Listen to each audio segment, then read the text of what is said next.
back of your mind, are you already planning a 2022 Disney vacation? Well, we don't think you're alone. We predict that 2022 will be Disneyland's and Walt Disney World's most profitable record-breaking year ever. Come gaze into Madame Leota's crystal ball with us as we try to forecast future Disney demand. Like, subscribe, and stick around.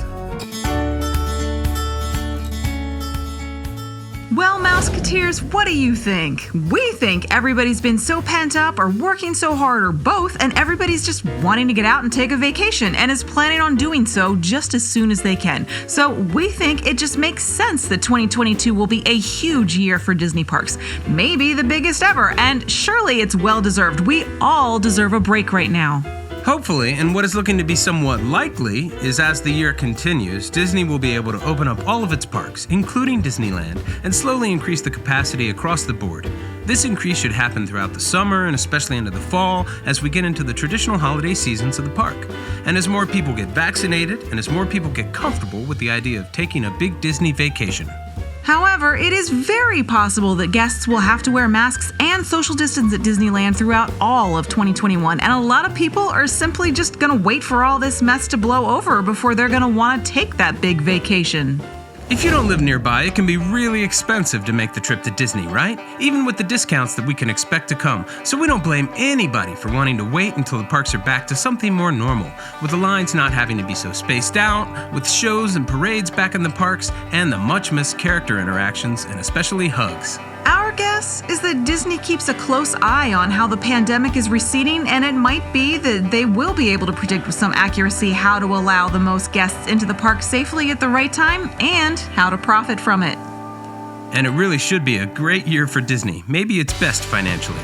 Not only is the company poised to dominate the market with its recent acquisition and creation of lots of new franchise-related media, it is making more money than ever off of that media with its direct-to-consumer products like Disney Plus and Double Plus. As the movie theaters open up, they have a backlog of ready-to-go, high-demand films to fill them. The movie theater industry should hopefully be able to have large audiences again by 2022, and that revenue stream should open back up for Disney. And who knows, they still might be offering premiere access features on Disney Plus for the long term.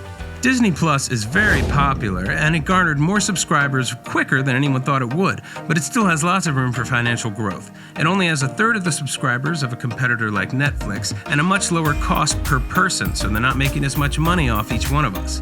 And they're going to make every effort to expand that subscriber base and come up with things that will cost more. And if they keep coming up with interesting series like The Mandalorian and WandaVision, they're going to do just fine. The park should be in a great position to make more money than ever before as well. During the pandemic, they've been able to cut a lot of legacy programs like the annual pass holder program at Disneyland, which we found out recently that on an average day at Disneyland, nearly half of the crowd in the gates held annual passes, which is crazy, right? So Disney never would have been able to cancel such an established program without something unusual like a pandemic happening. But they did, and we're all legacy pass holders now, so Disneyland is resetting its entire financial model. It's tabula rasa, a clean slate for the Disney financial wizards to figure out ticket and price points that will be attractive to customers, also facilitating the logistics of getting as many people into the park as they can with the capacity limitations. And finally, they're most certainly going to increase ticket sale profits for the company. This might not be bad news. Disney might be able to figure out some creative ways to offer more affordable and customized ticket products, so we'll just have to wait and see. But they certainly found a way to be able to increase ticket profits upon reopening. Once 2022 rolls around and we figured out more permanent solutions for COVID, it's just an unstoppable fact that the country is going to want to take one huge collective vacation. And again, boy do we deserve it. Everybody has been affected by the pandemic, and some folks have really put a lot at risk to get through it and help others. The parks have been under major construction for the past few years. At Disneyland, Galaxy's Edge was only open for a few months, so we can guarantee there are tons of people who've not been able to go yet.